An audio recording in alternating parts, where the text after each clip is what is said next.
Think about the last time someone hurt you with a joke. Not a harmless joke.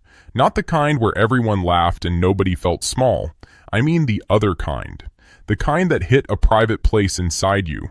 The kind that exposed something you never wanted people to laugh at. The kind where your smile stayed on your face, but something inside you went quiet. And then, before you could even understand why it hurt, they looked at you and said the line that makes everything worse. I was just joking. Suddenly, the focus was no longer on what they said. The focus was on your reaction. Now you were the sensitive one. You were the dramatic one. You were the person who could not take a joke. And that is the hidden cruelty behind "I was just joking." Sometimes it is not humor. Sometimes it is disrespect with a smile. Sometimes it is an insult with an escape door. Sometimes it is the truth they wanted to say, wrapped in laughter so they could deny responsibility later. If this is your first time on The Hidden Hurts, subscribe right now and turn on the bell. This channel is about the pain people hide, the patterns people repeat, and the dark truths about human behavior that most people only understand after they have been hurt. Subscribe now, because if you have ever laughed at a joke that secretly wounded you, this video is going to give words to something you may have carried silently for years. Let's begin with the first truth. A joke that makes one person feel powerful and the other person feel small is not just a joke. Real humor brings people closer. Cruel humor creates distance. Real humor says, "Let's laugh together." Cruel humor says, "Let me use you as the reason everyone laughs." There is a difference between laughing with someone and laughing at someone, and people who hide cruelty behind jokes know that difference. They know where to aim. They know your insecurity. They know your past. They know the thing you are trying to improve. They know the part of your life you are sensitive about. And somehow, that is exactly where their joke lands. That is not always an accident. It is often a choice. They could joke about anything. They could joke about something harmless. They could joke about themselves. But they choose your weakness, your appearance, your failure, your relationship, your money, your family, your dream, your mistake. And when your face changes, they act surprised. What? I was joking. But listen carefully. If someone always has to explain that it was a joke after they see you hurt, maybe it was never really a joke. Maybe it was a test to see how much disrespect you will accept before you finally defend yourself. And this is where many kind people lose themselves, because kind people do not want to make things awkward. They do not want to ruin the mood. They do not want to be called sensitive. So they laugh, they smile, they swallow it. They say, "It's fine." But later, when they are alone, the words return. That is how you know it was not harmless. A harmless joke disappears after the laughter. A cruel joke follows you home. It replays in your mind. It makes you wonder if everyone secretly thinks the same thing. It makes you question yourself. It makes you feel ashamed for being hurt. Type, "It was never a joke" in the comments if you have ever laughed at something that actually hurt you, because I promise you, many people watching this have done that. They laughed to survive the moment. They laughed because the joke happened in public. They laughed because defending themselves would have made them look like the problem. But inside, they knew. Something was not right. Now here is the second truth. "I was just joking" is often used as an escape door. It allows someone to say something cruel, watch your reaction, and then hide from responsibility. If you stay quiet, they win. If you react, they also win. Because if you stay quiet, they learn your silence protects them. And if you react, they say, "See, you are too emotional." This is the trap. They create the wound. Then they judge the way you bleed. They make the comment. Then they criticize your reaction. They embarrass you. Then they accuse you of ruining the mood. This is how cruel people turn their behavior into your personality problem. They say, "You always take everything seriously." They say, "Everyone else laughed." They say, "You need to toughen up." They say, "It was not that deep." But if it was not that deep, why did they choose something so personal? If it was harmless, why did it make you feel smaller? If it was only a joke, why did it sound so close to what they really think? Sometimes a cruel joke is not random. It is a confession wearing a costume. It shows you what someone thinks when they believe they can get away with saying it.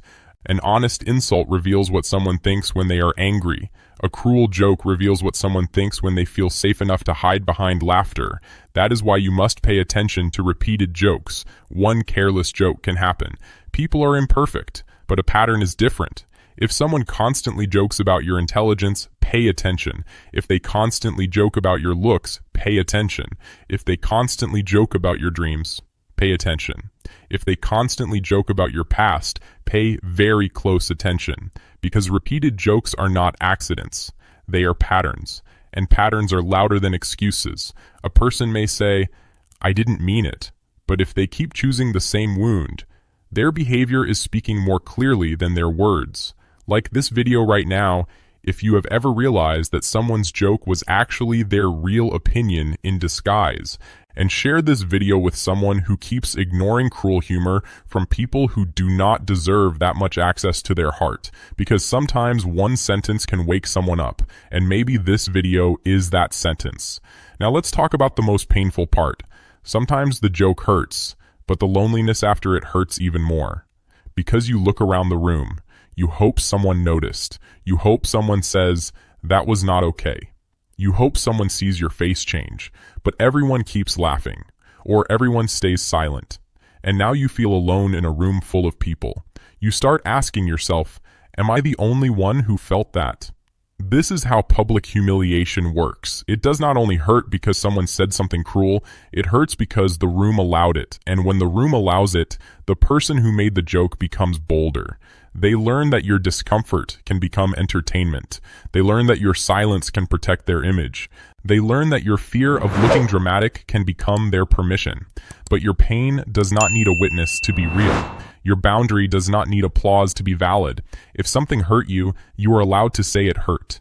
You are allowed to say, "That was not funny to me." You are allowed to say, "Do not joke about that." You are allowed to say, "You can call it a joke, but it felt disrespectful."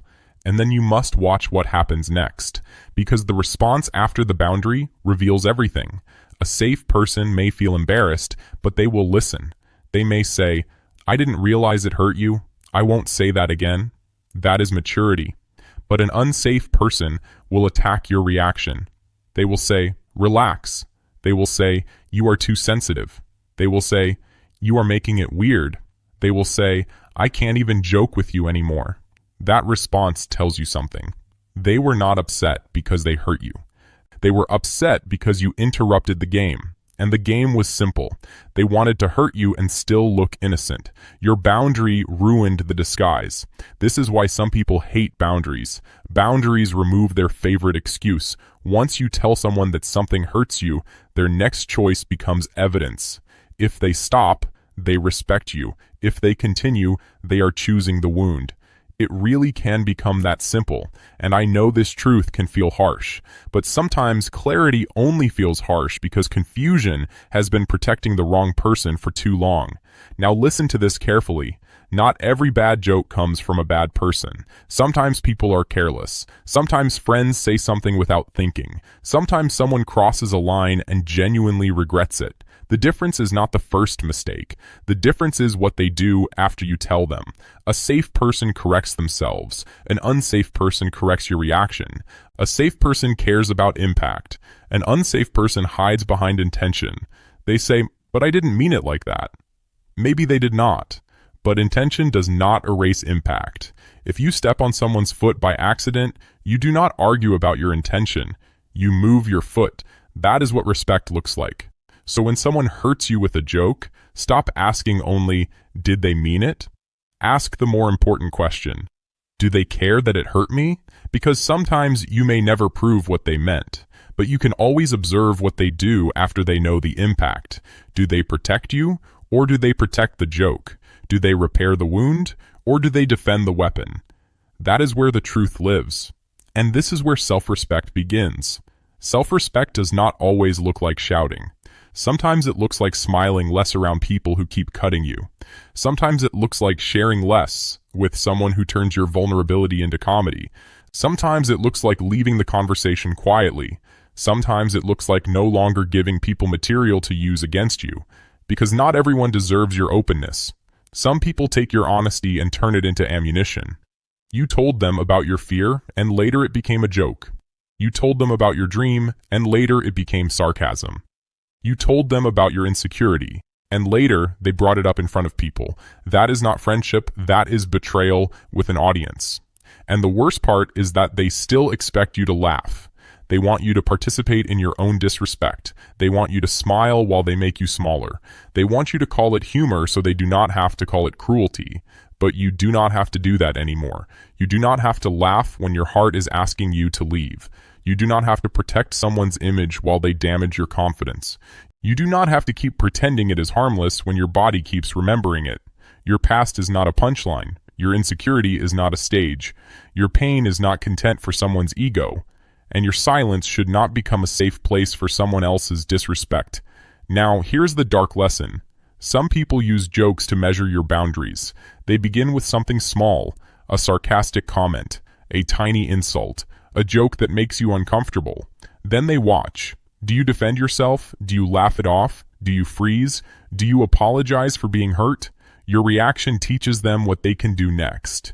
If you accept small disrespect, some people will slowly increase it, not all at once, little by little. A joke becomes a nickname becomes a habit becomes the way they speak to you, and one day you realize you are surrounded by people who talk to you in a way you never would have accepted at the beginning. That is how disrespect grows, slowly, through the things you keep calling small. This is why awareness matters. You do not need to fight everyone. You do not need to turn every comment into a war, but you do need to notice. Notice who jokes with you and who jokes at you. Notice who becomes careful after you express pain. Notice who becomes offended. Notice who repeats the same joke after you already said it hurt. Notice who makes you feel smaller every time you leave them. Because your peace gives you information. If you feel drained, mocked, tense, and ashamed after being around someone, your body may be telling you what your loyalty is trying to ignore. And maybe this is the part you needed to hear today. You are not too sensitive. You are finally noticing. You are finally hearing the disrespect inside the laughter. You are finally seeing the pattern behind the smile. And when you see it clearly, you do not need to argue with it. You need to respond with access. Less access to your time, less access to your emotions, less access to your private life, less access to the places inside you they do not know how to respect. Distance is not always punishment. Sometimes distance is wisdom. Sometimes distance says, I heard what you joked about. I saw how you reacted when I said it hurt, and I believe the pattern now. That is growth. That is self-protection. That is how you stop giving cruel people a stage inside your life. The final truth is simple. A joke should not cost you your peace. A laugh should not make you feel small. A relationship should not require you to pretend disrespect is funny. The people who truly love you do not need to humiliate you to feel powerful. They can laugh with you without turning your wounds into entertainment. So the next time someone says, I was just joking, do not only listen to the words, look at the target, look at the timing, look at the pattern, look at what they do after you say it hurt, because the hidden cruelty behind I was just joking is this. Some people do not use humor to make you laugh. They use it to see how much disrespect you will accept with a smile. And once you understand that, you stop laughing to keep the peace. You start protecting the peace their laughter keeps disturbing. Comment, it was never a joke if you have ever been hurt by someone who called it humor. Like this video if it gave you clarity about someone in your life. And subscribe to The Hidden Hurts for more videos about dark psychology, human behavior, emotional intelligence, self-respect, betrayal, hidden motives, and the painful truths people only understand after they finally wake up. Remember this before you go. A real joke leaves both people lighter. A cruel joke leaves one person wounded and the other person defended. And if they keep defending the joke more than they care about your wound, then maybe the joke was never the problem. Maybe the truth was hiding inside it all along.